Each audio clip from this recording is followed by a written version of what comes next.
नमस्कार, मैं डॉक्टर सुमन Singh, associate professor लोक प्रशासन, एसबीडी राजकीय महाविद्यालय सरदार शहर। नमस्कार विद्यार्थियों, मैं डॉक्टर सुमन सिंह, सह आचार्य लोक प्रशासन, राजकीय महाविद्यालय सरदार शहर चूरू, आपका इस YouTube चैनल पर स्वागत करती हूँ। आज का जो टॉपिक है वो BA पार्ट 3 के सेकंड पेपर, जिसका नाम है भारत में स्थानीय प्रशासन से संबंधित है। इस पेपर का जो टॉपिक आज का है वह है पंचायत समिति का गठन एवं कार्य। ग्राम पंचायत जो पहला सबसे निचला स्तर होता है, ग्राम पंचायत, फिर पंचायत समिति, फिर जिला परिषद। राजस्थान में ग्राम सभा को भी स्थानीय ग्रामीण प्रशासन का चौथा चरण स्वीकार किया गया है। तो उसके बारे में और उसके बाद ग्राम पंचायत का संगठन और कार्य क्या है उसके बारे में पिछले लेक्चर में हम लोगों ने पढ़ा था, उसका अध्ययन किया था। आज पंचायत समिति के विषय में मैं आपको बताऊंगी कि इसका किस प्रकार से गठन होता है एवं कार्य क्या क्या है। गठन और कार्य को समझाने से पहले इसका जो संगठन है उसको मैं इस चार्ट के माध्यम से आपको समझाने का प्रयास कर रही हूँ। इस पंचायत समिति के संगठन को हम 3 भागों में बांट सकते हैं, जैसे एक पंचायत समिति, दूसरा स्थायी समितियां और तीसरा है स्थायी प्रशासन तंत्र। तो पहला जो चरण है पंचायत समिति में, उसमें प्रधान आते हैं, प्रधान, उप प्रधान और अन्य सदस्य होते हैं। ये सदस्य जो कि जनता के द्वारा ही चुने जाते हैं। और इसके दूसरे उसमें स्थायी समितियां हैं। तो ये समितियां जैसे प्रशासन एवं स्थापना समिति, वित्त एवं कराधान समिति, विकास एवं उत्पादन समिति, कार्यक्रम समिति, शिक्षा समिति, समाज सेवा एवं सामाजिक न्याय समिति और विशेषतः गठित सतर्कता समिति, जो कि स्थायी समितियां हैं और ये निरंतर रूप से कार्य करती रहती हैं। और ये पहले ही संगठन में जो मैं भी बताना और चाह रही थी कि जो सदस्य निर्वाचित होते हैं इस पंचायत समिति क्षेत्र में, उसमें समाज के सभी वर्गों का प्रतिनिधित्व प्रदान किया जाता है और रोटेशन के हिसाब से उसमें डिसाइड होता है कि किस वर्ग के प्रत्याशी कहाँ से खड़े होंगे। जैसे सामान्य वर्ग, अनुसूचित जाति, अनुसूचित जनजाति, पिछड़ा वर्ग और समस्त वर्ग का 50% महिलाओं से ये सदस्य निर्वाचित होते हैं। और अभी जैसा कि स्थायी समितियों के बारे में बताया, और पंचायत समिति में ही उसका स्थायी प्रशासन तंत्र भी होता है और स्थायी प्रशासन तंत्र का सर्वोच्च प्रशासनिक अधिकारी खंड विकास अधिकारी होते हैं, जिनको BDO के नाम से भी जाना जाता है। इनके अधीनस्थ प्रसार अधिकारी होते हैं और ये प्रसार अधिकारी विभिन्न प्रकार के विषयों से संबंधित होते हैं, जैसे सहकारिता, शिक्षा, प्रगति, कृषि, पशुपालन और उद्योग से संबंधित होते हैं। और इनके अधीनस्थ कनिष्ठ अभियंता और कनिष्ठ लेखाकार, वरिष्ठ लिपिक, कनिष्ठ लिपिक, ग्राम सेवक और चतुर्थ श्रेणी के कर्मचारी वर्ग आते हैं। इस चार्ट से आपको समझ में आ गया होगा कि पंचायत समिति में कौन कौन लोग सम्मिलित होते हैं। अब इसको एक एक करके हम इसका विस्तृत वर्णन करेंगे। तो सबसे पहले पंचायत समिति, जैसा कि पहले भी मैंने आपको बताया हुआ है कि बलवंत राय मेहता समिति की अनुशंसा के आधार पर ही पंचायत राज के प्रखंड स्तर पर ग्राम स्वशासन की व्यवस्थाएं की गई हैं और खंड स्तर पर गठित जो पंचायत समिति कहलाती है, जो गठित निकाय है, वो पंचायत समिति कहलाती है। और प्रत्येक प्रखंड में एक पंचायत समिति की स्थापना होती है, जिसका नाम उसी प्रखंड के नाम पर होता है। और राज्य सरकार जब भी चाहे पंचायत समिति के क्षेत्र को घटा सकती है या बढ़ा सकती है। और इसके संगठन को हम स्टेप बाय स्टेप समझने का प्रयास करेंगे कि खंड के प्रत्येक पंचायत के सदस्यों द्वारा 2 सदस्य निर्वाचित होते हैं। जनसंख्या के आधार पर अनुसूचित जाति जनजाति, जैसे कि मैंने अभी आपको संगठन में बताया, उनके लिए स्थान आरक्षित होते हैं और इन आरक्षित पदों में से भी 30% पद अनुसूचित जाति एवं जनजाति के लिए आरक्षित रहते हैं। यदि 2 ही पद आरक्षित हो तो एक महिला के लिए आरक्षित होगा और अनारक्षित पदों में भी 30% स्थान महिलाओं के लिए रिजर्व होते हैं। और पंचायत समिति के अंतर्गत प्रत्येक ग्राम पंचायत का मुखिया पंचायत समिति का सदस्य होता है और खंड के अंतर्गत जो विभिन्न चुनाव क्षेत्र हैं उनके द्वारा निर्वाचित राज्य विधानसभा और संघीय लोकसभा के सभी सदस्य भी सम्मिलित होते हैं।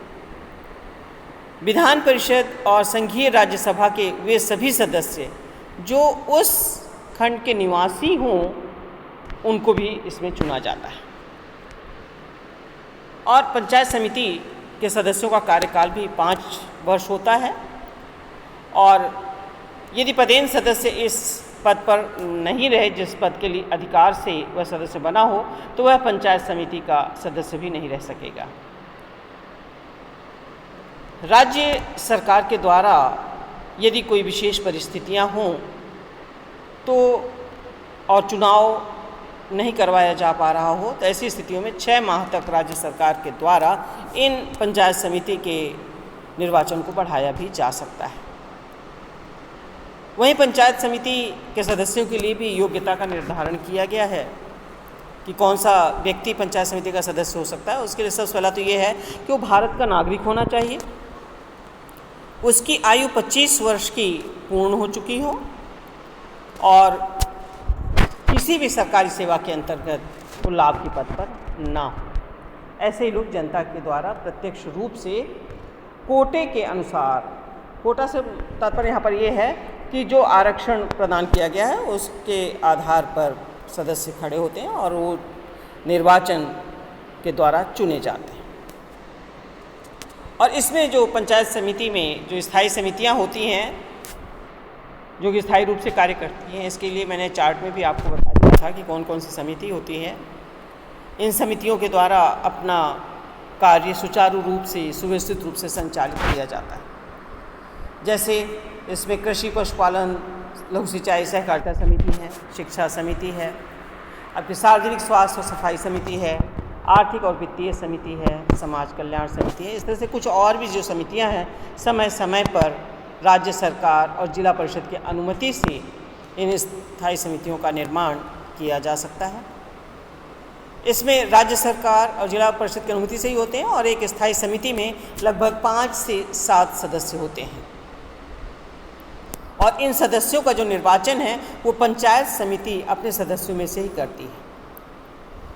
प्रमुख को छोड़कर दूसरे जो व्यक्ति हैं वो 2 स्थायी समितियों में से अधिक का सदस्य नहीं हो सकता और समिति के जो सदस्य हैं वो समिति के अध्यक्ष का निर्वाचन करते हैं। आर्थिक और वित्त समिति का अध्यक्ष पंचायत समिति का प्रमुख ही होता है क्योंकि ये सबसे महत्वपूर्ण समिति होती है। और खंड विकास अधिकारी स्थायी समितियों का सचिव होता है। समितियों का काम अपने विषयों से संबद्ध पंचायत समिति के सभी कार्यों को संपन्न करना है। इस तरह की समिति अपने कार्यों के संपादन हेतु बीडीओ से परामर्श ले सकती है और उनसे सूचना भी मांग सकती है जिसे कि बीडीओ को देना होता है।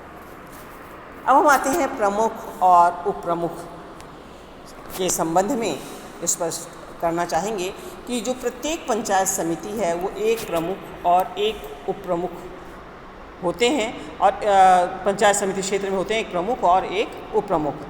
इनका निर्वाचन पंचायत समिति के सदस्य करेंगे, लेकिन कोई सह सदस्य इन पदों के लिए उम्मीदवार नहीं हो सकता, अर्थात जो मनोनीत सदस्य हैं वो इन पदों के लिए उम्मीदवार नहीं हो सकते। प्रमुख जो पंचायत समिति का अध्यक्ष होता है उसका कार्यकाल 5 वर्ष है। पंचायत समिति अविश्वास प्रस्ताव पास करके और राज्य सरकार आदेश जारी करके प्रमुख और उप प्रमुख को समय से पहले भी पदच्युत कर सकती है। जिला परिषद का अध्यक्ष या व्यवस्थापिका का सदस्य निर्वाचित होने पर प्रमुख को अपना पद छोड़ना होगा।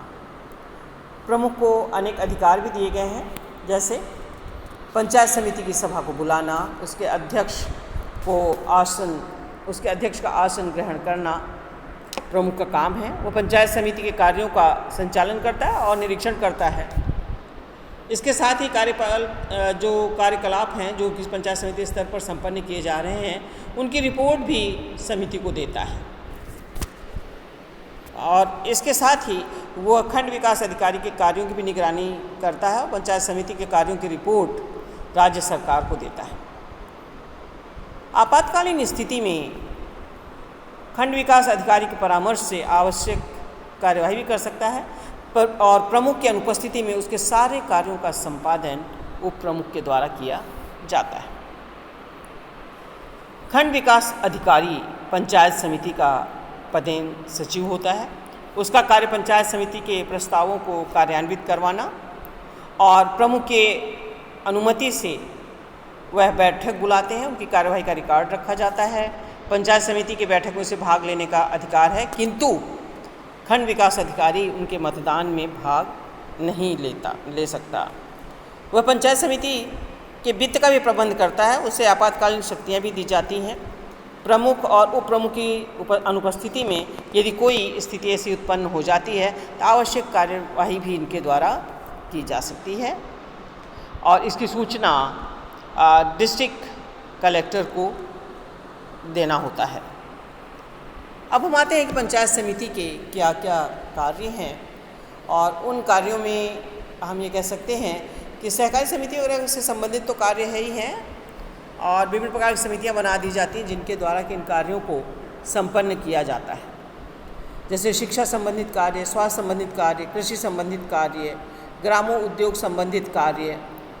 ये सारे कार्य हैं जो कि पंचायत समिति के द्वारा विभिन्न समितियों के माध्यम से संपन्न किए जाते हैं।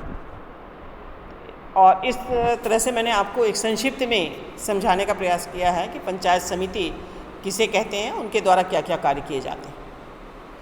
इसके साथ ही मैं आपको एक PDF भी भेजूँगी, जिसका आप अध्ययन करके अच्छी तरह से समझ सकेंगे, और आप इस चैनल को सब्सक्राइब और लाइक करना न भूलें। इन्हीं शब्दों के साथ आज इतना ही। धन्यवाद।